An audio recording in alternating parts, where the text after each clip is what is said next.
may mabaling dait, may mabaling Catanduanes, Sorsogon, or Catanduanes, ipapa-GNT tayan. Tapos pagka-GNT po, siyempre dyan na po kukuha nun sa 500 ang bayad sa GNT. Kaya araw po siya kayang kamahal. Ano po?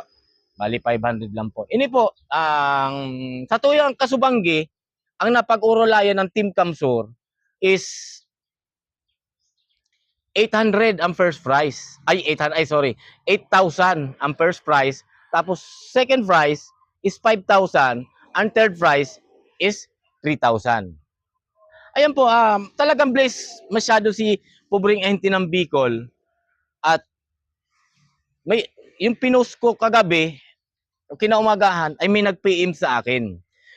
Sabi niya, Idol, boss, mag-sponsor ako. O, sige, sabi ko, okay, salamat. Kako, ganun.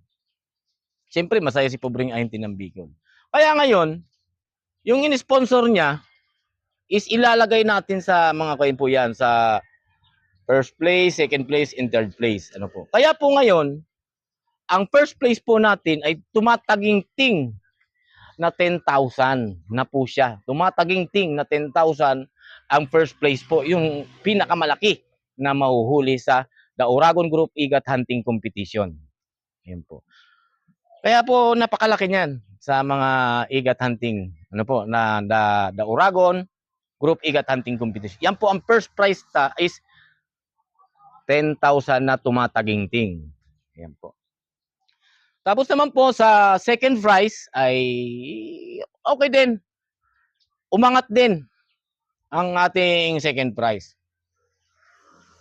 Ang second prize po natin ay tumataging-ting na 7,000. 7,000 po ang second prize po natin. Ano po? Yan po, tumataging-ting ang ating na 7,000 ang second prize. Ayan.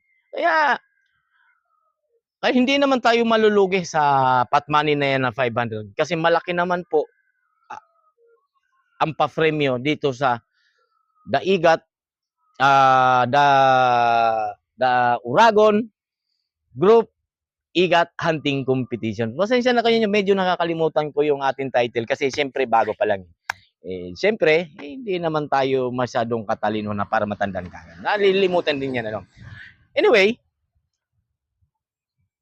dito sa third place, ay okay din. Napakaganda rin. Ang third placer po natin ay tumataging-ting din po na 4,000. Ayan na, 4,000 po na tumataging-ting ang third place. Ayan po ang magiging premyo ng The Uragon Group Igat Hunting Competition. Ano po?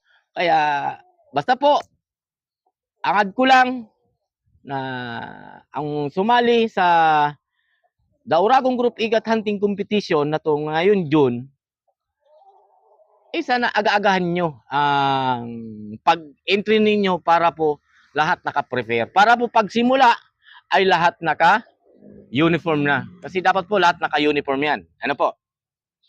Tapos po, ang umpisa natin is June 30. Ang window niya po, ang pagtatapos niya po ay September 30.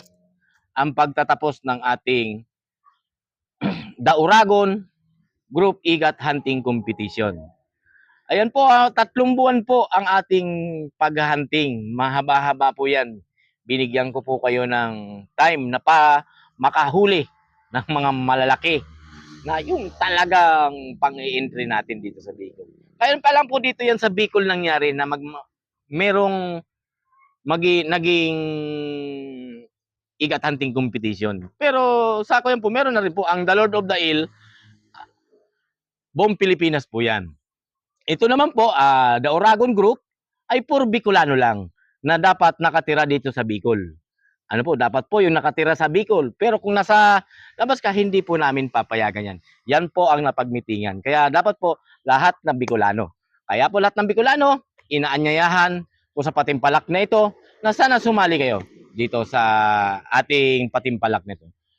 At yan po, nagpapasalamat po ako muli. Diyos maray na hapon po sa tuya agabos. At